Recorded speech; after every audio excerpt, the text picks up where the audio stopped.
In the pantheon of history's most influential figures, some names echo through time, while others, equally impactful, lurk in the shadows. Erich Ludendorff is one such shadow, a man whose iron will and strategic genius shaped the fate of nations, yet whose name often eludes the pages of popular history. Tonight, we pull back the curtain on one of the 20th century's most enigmatic power brokers. Soldier, dictator, revolutionary, Ludendorff wore many hats, each more controversial than the last. But who was the man behind these titles? Imagine a military mastermind so brilliant he could turn the tide of World War I, yet so consumed by ambition he would later stand shoulder to shoulder with Hitler in a bid for power. Picture a man who commanded millions on the battlefield, only to later lose himself in a labyrinth of mysticism and conspiracy theories. From the blood-soaked fields of Belgium to the beer halls of Munich, from the highest echelons of German power to the fringes of far-right extremism, Ludendorff's life reads like a political thriller that would be unbelievable if it weren't true. But this is more than just a biography. It's a journey into the heart of power, a cautionary tale of genius twisted by ideology, and a stark reminder of how a single individual can alter the course of history. As we unravel Ludendorff's story, we'll expose the roots of ideologies that still haunt us today. We'll witness the birth of propaganda techniques still used in modern warfare. And we'll grapple with timeless questions about the nature of power, patriotism, and the dark allure of extremism. Prepare to be shocked, enlightened, and perhaps even unsettled. For in the life of Erich Ludendorff, we find not just the story of a man, but a mirror reflecting the turbulent soul of the 20th century itself. Join us, as we embark on this extraordinary journey. The curtain is about to rise on one of history's most gripping and consequential dramas. This is Erich Ludendorff, soldier, dictator, revolutionary.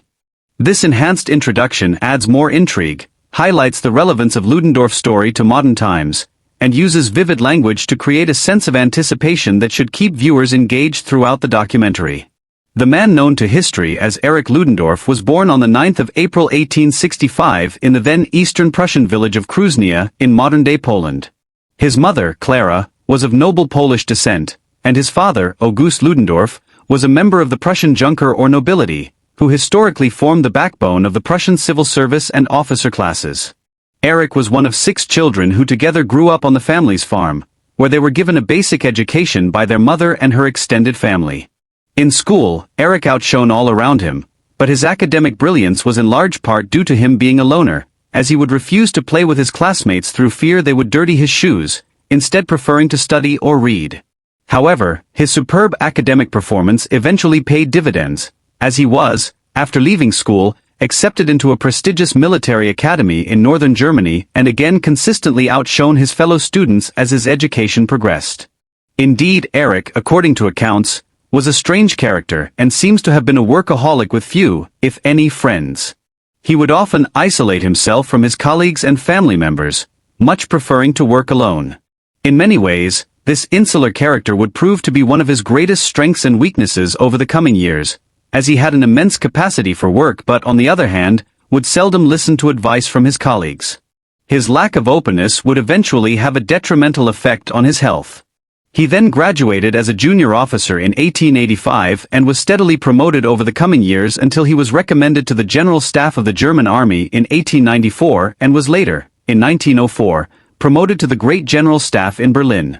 It was during this period that Erich fell for a married woman named Margareta Schmidt, whom he had met during a rainstorm and offered his umbrella. The two soon fell for one another, resulting in Margareta divorcing her husband and marrying Erich instead in 1910. She already had 3 sons and 1 daughter from her first marriage, to whom Erich became a devoted stepfather, and their respective families soon accepted their union due to his evident affection for them. By 1906, Erich was a senior officer in the German General Staff, which was headed by one of the most important military figures at the turn of the century, Alfred von Schlieffen, whose strategic planning in the decades before World War I would shape the early stages of the conflict. Schlieffen is famous today in military circles due to his grand strategy for a possible war with France and Russia, which is known as the Schlieffen Plan. The details of this plan were essentially to knock France out of the war quickly by delivering a massive knockout blow in the shape of a large-scale advance through Belgium and Holland, which would then surround Paris from the north and then attack the French armies in the rear, who hopefully would still be pinned down by diversionary attacks in eastern France. Germany then hoped to turn all of its might against the Russians, who it was assumed would only be able to mobilize their army slowly due to the long distances they would have to travel and relatively primitive Russian rail and road networks. The reason for this plan being formed in the first place was that tension had been festering for some 30 years between France and Germany since the Franco-Prussian War, in which the Germans had crushed the French in a matter of weeks and occupied the border regions of eastern France. Germany's potential enemies were then added to when it formed a secret alliance with Austria against Russia in 1879, which was later joined by Italy in 1882. France and Russia responded to this by entering their own alliance in 1891, and Germany's growing naval might in the early years of the 20th century prompted Great Britain to join them. This meant that by 1910, the Central Powers of Germany, Austro-Hungary, and Italy were surrounded, meaning that if war broke out, they would potentially have to fight simultaneously against Russia, France, and Britain. It was for this reason the Schlieffen Plan was formed, as it became evidently clear that Germany and its allies would have to smash either the French or the Russians quickly in order to concentrate their forces on as few fighting fronts as possible. These alliances effectively bound the major powers of Europe together, and all that was now needed to light the fire of a massive European war was a spark. That spark then came about on the 28th of June 1914 when the heir to the Austrian throne, Archduke Franz Ferdinand, was assassinated in the Bosnian capital of Sarajevo. His assassin, a 19-year-old Bosnian Serb named Gavrilo Princip, was a member of a small revolutionary organization called Young Bosnia, which was determined to end Austrian rule of the country. However, the Young Bosnian group had allegedly been funded and armed by the Black Hand, who were a group of Serbian army officers determined to unite the South Slavic people in the region. Austria then blamed the Kingdom of Serbia for the assassination of Franz Ferdinand and prepared to declare war and invade the country in revenge for the attack. Then, on the 23rd of July 1914, Austria delivered an ultimatum to the Royal Serbian government and gave them 48 hours to respond. The Serbian regent Alexander then appealed to Tsar Nicholas II of Russia the very next day, in which he begged for him to intervene against the mounting Austrian aggression. The reason for this was that the Russian Empire was seen as the protector of the Slavic peoples throughout Eastern Europe and had supported the emerging kingdoms in the region, such as Serbia, against their mutual rivals. But Austria was determined to invade Serbia regardless of any possible Russian intervention and then declared war anyway on the 28th of July 1914, starting World War I.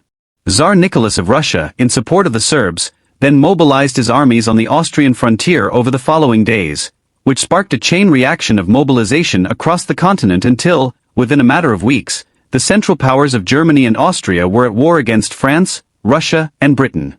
Ludendorff, in his position as colonel in the German General Staff in the lead-up to the war, had been responsible for the distribution of orders of the Schlieffen Plan in the various units of the German army and had even visited fortresses such as Liège in Belgium to report on the state of the country's defenses. But the implementation of the planned invasion of Belgium had been hampered in 1912 when the center-left Social Democratic Party of Germany won a majority in the Reichstag and refused to sanction more spending on defense. Ludendorff, who was by now renowned for his meticulous planning, had calculated that more infantry divisions were needed to carry out the Schlieffen Plan and took the controversial step of lobbying the German parliament for an increase in the size of the army. His efforts were then rewarded as military spending was increased, but his meddling cost him his position in the General Staff, and he was subsequently effectively demoted to command the 39th Fusiliers. In the lead-up to the war, he was then appointed to the Deputy Chief of Staff to the German Second Army after the start of the war, which was tasked with advancing through Belgium via Liège and then on into northern France. Ludendorff's appointment was in large part due to his previous visit to Liège and its defenses, so that when the German assault on the city started in August of 1914, he was on hand as an observer. But during the initial fighting, the commander of the 14th Brigade was killed, so Ludendorff stepped in and oversaw the successful capture of the city.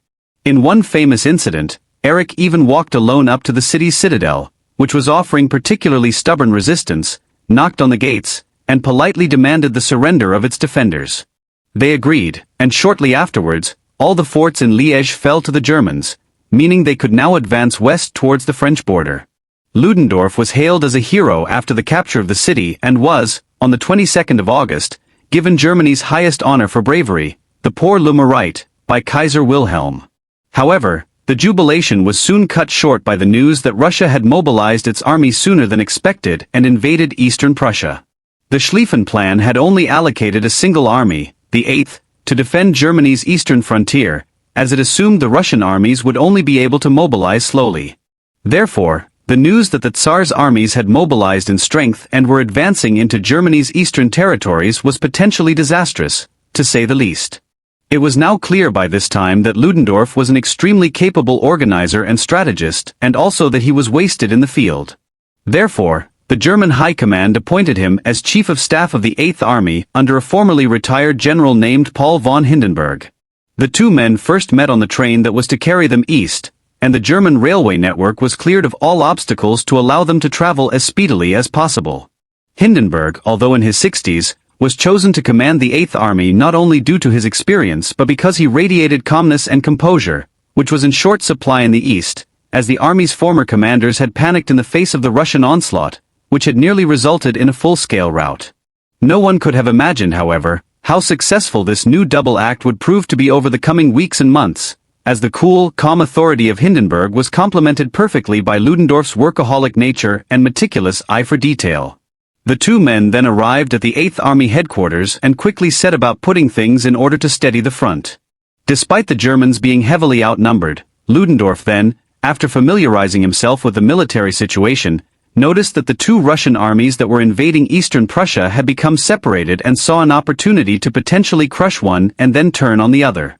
In the resulting battle named Tannenberg, Ludendorff's plan proved to be an amazing success, and within 4 days, an entire Russian Second Army had been surrounded and annihilated, prompting its commander, Alexander Samsonov, to walk into a wood and shoot himself. Hindenburg was hailed as a hero after the victory, even though the plan to attack had been Ludendorff's. But the triumph of Tannenberg was a priceless propaganda coup for the Germans, who were now starting to get bogged down on the Western Front. Indeed, even though the Schlieffen Plan had stipulated that the Western Allies should be attacked before the Tsar's armies, Ludendorff's success over the next 2 years partly resulted in the Eastern Front eventually collapsing first.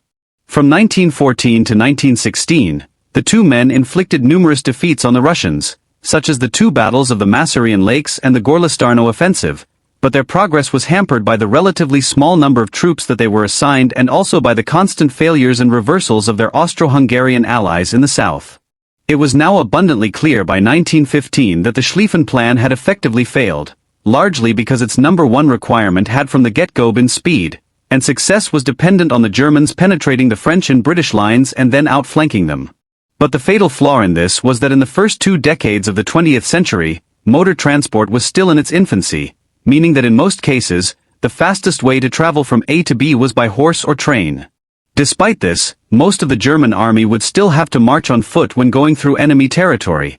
Therefore, the German plan of a lightning attack was certainly optimistic, to say the least. Another factor was that the First World War was also, in many ways, a conflict in which old technologies and tactics were met and superseded by new ones. After all, warfare for the past 200 years had largely involved two armies forming up in lines and advancing slowly towards one another and then trying to shoot each other into the dirt. But the advent of machine guns now meant that one soldier had the firepower of 1,000 riflemen and could mow down hundreds, if not thousands, of enemy troops in minutes. Heavy artillery was also now one of the dominant weapons of the age, and the Germans, in particular, led the way in designing and producing thousands of heavy-caliber guns that could hurl shells for dozens of miles onto enemy positions. This massive increase in firepower essentially made the time-honored tactics of thousands of men standing in fields redundant, which was, at the start of World War I at least, not realized by many commanders. Indeed, it had previously been customary for cavalry to be used in battles to outflank an enemy's infantry formations, but the advent of machine guns effectively now made war horses obsolete. All of these factors then culminated in 1915 in the infantry of both sides having to take cover in dugouts or trenches to give them some hope of survival against the hail of machine gun bullets and shells, which now dominated the battlefield. This firepower, coupled with both sides' inability to outflank the other, then resulted in opposing armies constructing mirrored networks of trenches, which quickly spread from the Swiss border in the south to the English Channel in the north. This network of hundreds of miles of opposing trenches was completely unexpected and had never happened before in the entire history of warfare, at least on this scale, which now meant that the commanders on both sides were confronted with an unprecedented enemy defense network consisting of millions of mines, hundreds of thousands of miles of barbed wire, tens of thousands of machine gun nests, and the ever-present threat of artillery bombardment. It should also be remembered that the military commanders on both sides were now under constant pressure to defeat the enemy from their military and civilian superiors. But as they had no experience of an entrenched war on this massive scale, they would often simply resort to sending tens of thousands of troops against the enemy defenses in the desperate hope of claiming victories. Indeed, we often today have a negative view of the strategies and tactics used in the early stages of the trench warfare on the Western Front, but it should be remembered that the military situation in 1915 was unprecedented, meaning that a process of trial and error was inevitable in trying to find a way to break through the deadlock, which sadly resulted in hundreds of thousands of deaths on both sides. These large-scale infantry offensives against entrenched enemy positions would become a regular pattern in the middle to late period of the war, the most famous of which occurred in 1916 when the chief of the German General Staff, Erich von Falkenhayn, devised a plan to attack the French in a massive assault against the fortress city of Verdun in eastern France. The coming battle, named Verdun, would last from February to December 1916 and was the largest and longest battle of the entire First World War.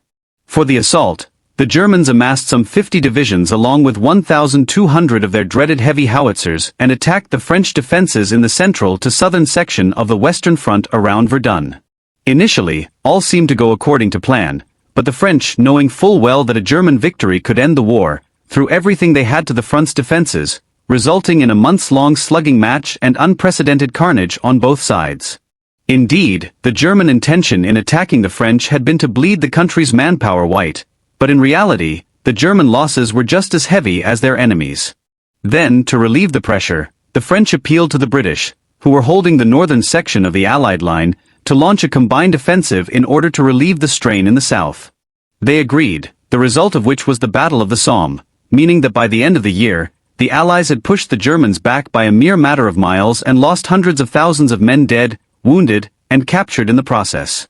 However, by the end of 1916, the front had been stabilized for the Allies, and the Germans had lost well over 1 million men in 11 months with little or no change in the situation, leading to Falkenhayn then being sacked by Kaiser Wilhelm, who replaced him with the heroes of the Eastern Front, Paul von Hindenburg as Chief of Staff and Ludendorff as the first Quartermaster General under him. Both men had been fierce critics of Falkenhayn's failures over the preceding months and were now tasked with trying to win the war for Germany, but for its limited manpower and resources, they were worn down. It is also important to remember that although Germany had a parliament in the Reichstag during World War I, it was not nearly as powerful as its British equivalent. Instead, the real power in the country lay in the hands of the Kaiser. But as the war progressed, the German High Command and the military gradually took control over virtually every aspect of government until, by the later stages of the conflict, it was effectively a military dictatorship with Ludendorff at its head in all but name. The Kaiser did have reservations about appointing the two men and disliked Ludendorff, thinking him to be nothing more than a glorified sergeant major. But given the massive German losses in 1916 and his armed forces' failure to bring about a decisive victory, Wilhelm's authority as monarch was rapidly weakening, meaning that he had to act and hope that the double act of Hindenburg and Ludendorff could rectify their desperate situation. This essentially meant that Ludendorff was now the most powerful man in Germany, as Hindenburg was far less hands-on than his colleague, meaning that the burden of leading the German nation to victory was now firmly on his shoulders, as he was the strategic brain and logistical mastermind behind their partnership. One of Ludendorff and Hindenburg's first decisions in 1917 was to ramp up German U-boat operations in the North Atlantic and in the seas surrounding Britain in the hope of strangling its supply lines from around the world. Hindenburg had even advised the Kaiser that, in his words, the war must be brought to an end by whatever means as soon as possible, as there was, after all, no breakthrough in sight on the Western Front. Therefore, attacking Allied shipping was seen as a possible solution. This unrestricted submarine warfare proved to be, at first, a great success, as between February and June of 1917, 3 million tons of Allied shipping was sunk with a loss of only 9 U-boats. This resulted in a near crisis in Britain, as the country had only 6 weeks of supplies left in the spring of 1917, and if things got any worse, the country would potentially be forced to sue for peace. Sinking huge amounts of transatlantic shipping inevitably meant that merchant vessels of neutral countries, especially American ships, were often sent to the bottom of the ocean. Indeed, there had been numerous incidents involving American shipping and civilians in the early stages of the war, the most notable of which being the sinking of the RMS Lusitania in May of 1915, in which some 1,200 civilians, including Americans, were killed. This sinking, amongst many others, combined with the escalation of German U-boat operations in 1917, eventually resulted in the President of the United States, Woodrow Wilson, severing all diplomatic ties with Germany, culminating in the U.S. Congress voting to declare war. This was another body blow for the Germans, as now the world's richest country and largest economy had joined the Allies, meaning that its enemies would now have millions of tons of fresh supplies and war materials to sustain them, not to mention the massive manpower the United States would inevitably bring to bear. The German High Command couldn't possibly should have attempted to enter peace negotiations at this time, but Ludendorff was determined to carry on fighting, stating that if the war was ended without Germany making territorial gains, the Allies would be victorious. In essence, Ludendorff was determined to only enter into peace negotiations from a position of strength, which now meant that Germany would once again have to try and defeat the British and the French on the Western Front as soon as possible.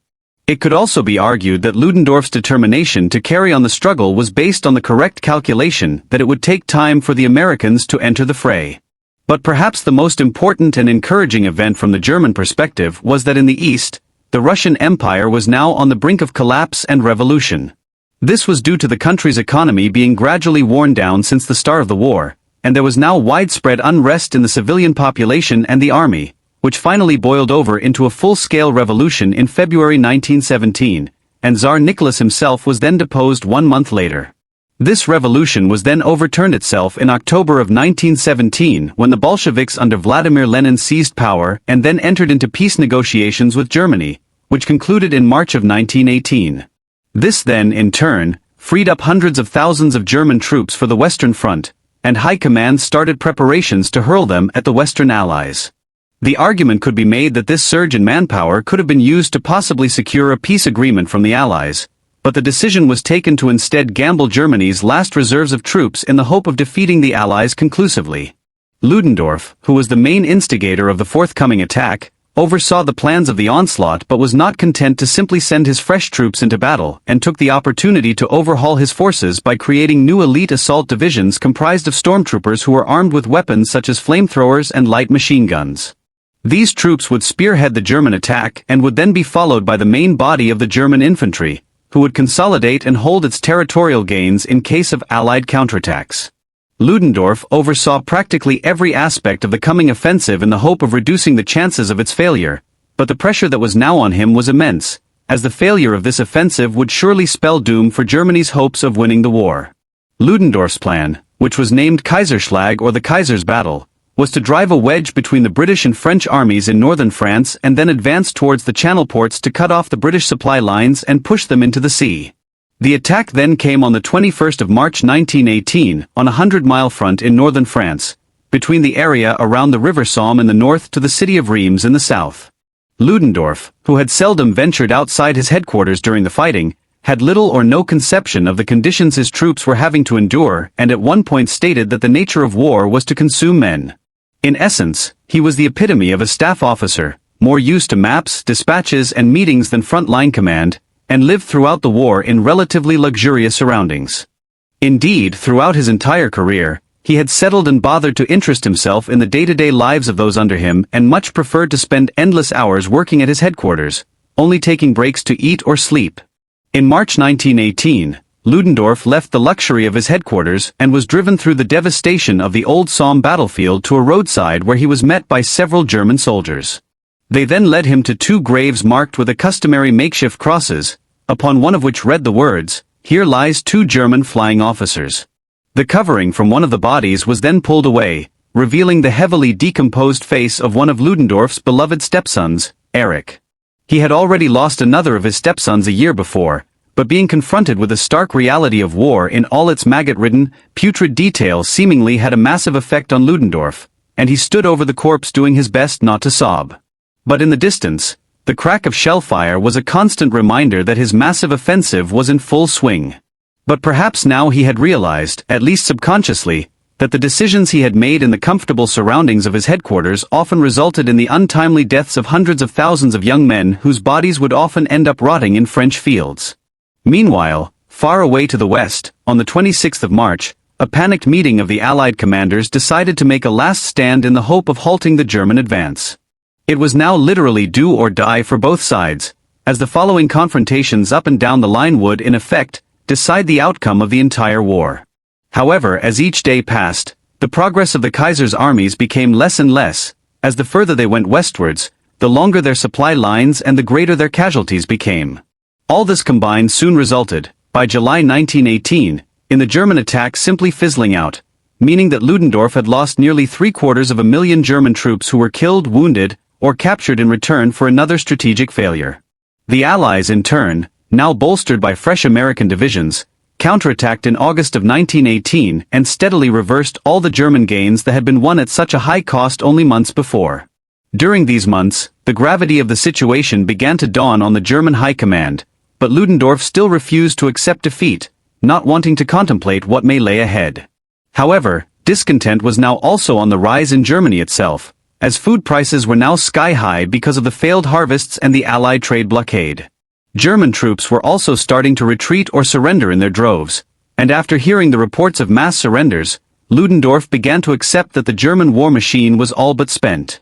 He would also spend hours brooding at the graveside of his stepson Erich, who he had been unable to send home to his wife, and was clearly showing signs of mental illness.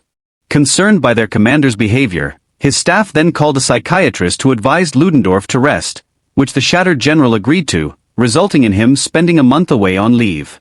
He then returned to headquarters refreshed, at least to start with, but was soon thrown back into the deep end by the news of the relentless Allied advances. On the 28th of September 1918, the news came that one of Germany's last remaining allies, Bulgaria, had sued for peace, and some accounts state that after hearing this news, Ludendorff fell to the floor and had a fit. Whatever the truth, he was now in no fit state to continue in his position, and the following day both he and Hindenburg informed the Kaiser that an armistice should be concluded as soon as possible. He then, despite being a confirmed autocrat, advised the Kaiser that a civilian government should take control of Germany in the hope of obtaining more favorable peace terms. On the surface, this seemed like an innocent idea, but in the coming years, Ludendorff would in part blame Germany's left-leaning politicians for the country's defeat in an effort to divert the blame for Germany's demise away from himself. A civilian government was then duly formed under the liberal Prince Maximilian von Baden, and Ludendorff, despite resistance from the new administration, continually demanded that a request for peace talks be sent to the American President Woodrow Wilson as soon as possible.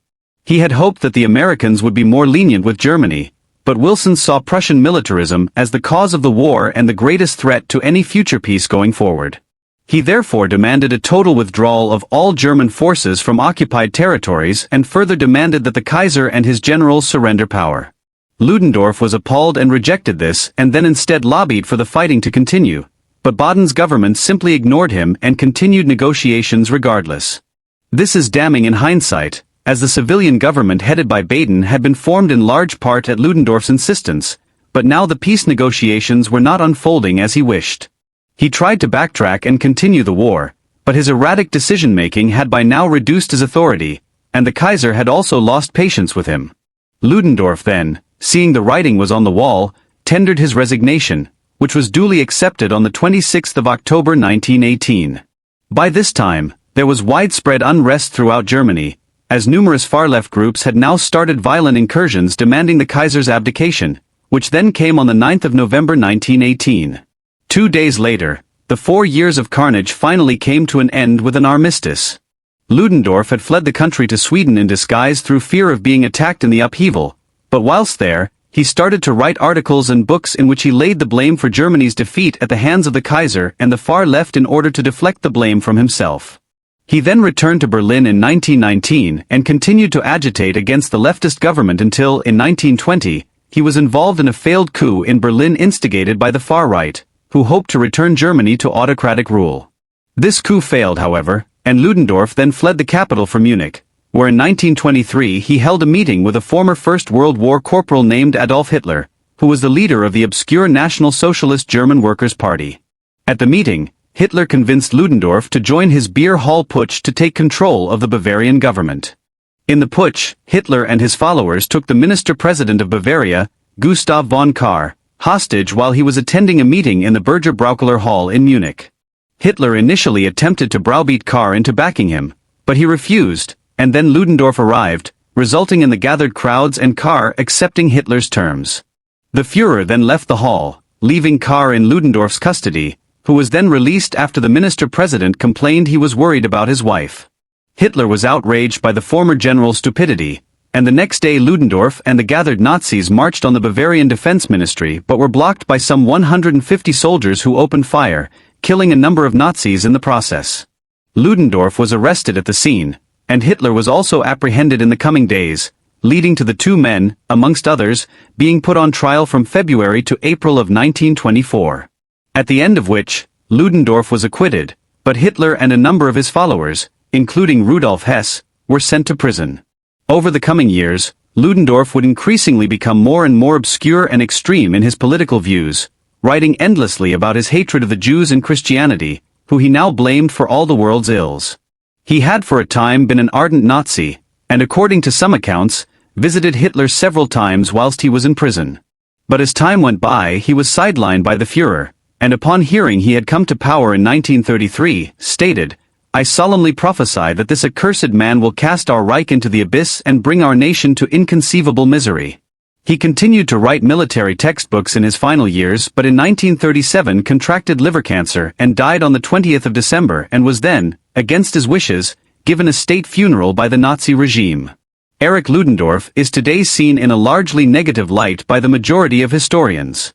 Many see his failures in his tenure as Quartermaster General of the German Army as being one of the most important factors in Germany's eventual capitulation, as instead of trying to secure peace terms from a position of strength in the winter of 1917 to 1918, Ludendorff decided to gamble Germany's last reserves of men in order to claim victory.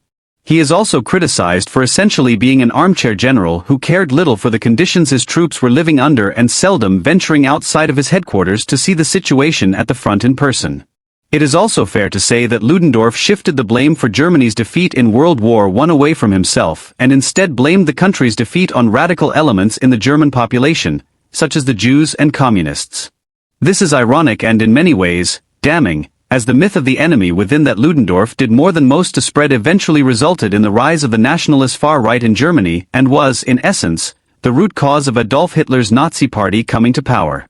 Indeed, the ultimate irony is that Hitler, who fell for Ludendorff's claims that the German war effort had been weakened by the enemy within, eventually formed a close friendship with the very man who was more than anyone responsible for Germany's humiliating defeat. For these reasons, it is difficult to say that Erich Ludendorff's life and career had anything but a negative effect on both German and European history, as the total defeat he did so much to bring about and his support of the Nazi Party helped to instigate the Second World War. For all his brilliance and the logistical and tactical know-how, Erich Ludendorff was still a deeply flawed and tragic man in many ways, but his life should be remembered and studied, as the decisions he made shaped the history of the 20th century and thusly the lives of everyone on planet Earth today. As the dust settles on our journey through the life of Erich Ludendorff, we're left to ponder the legacy of a man who was both a product and an architect of his turbulent times. From the trenches of World War I to the volatile streets of Weimar Germany, Ludendorff's path was one of relentless ambition, brilliant strategy, and ultimately, tragic miscalculation. His story serves as a stark reminder of how thin the line can be between patriotism and extremism, between visionary leadership and destructive ideology. In Ludendorff, we see the dangers of unchecked power and the allure of simplistic solutions to complex problems. His life stands as a cautionary tale, warning us of the perils that await when military might is divorced from moral compass, when nationalism overshadows humanity. Yet, as we close this chapter of history, we must also recognize the enduring impact of Ludendorff's legacy. His military innovations changed the face of modern warfare. His political maneuvers helped shape the landscape of 20th century Europe. And his ideological journey foreshadowed conflicts that would define generations to come. Today, in a world still grappling with the ghosts of totalitarianism and the challenges of global conflict, Ludendorff's story remains painfully relevant. It compels us to examine our own beliefs, to question our leaders, and to remain vigilant against the siren call of extremism. As we bid farewell to this complex figure, we're reminded that history is not just a collection of dates and events, but a living, breathing entity that continues to shape our world. The echoes of Ludendorff's actions still reverberate today, challenging us to learn from the past as we forge our future. In the end, Erich Ludendorff, soldier, dictator, revolutionary, stands as a testament to the power of individuals to change the course of history, for better or for worse. His life serves as both a warning and a call to action, urging us to wield our own influence with wisdom, compassion, and an unwavering commitment to the greater good. As we face the challenges of our own era, may we carry with us the hard-won lessons of Ludendorff's tumultuous journey through the heart of the 20th century. This outro wraps up the documentary by reflecting on Ludendorff's complex legacy, drawing connections to contemporary issues, and leaving the viewer with thought-provoking insights about the relevance of his story to our present day.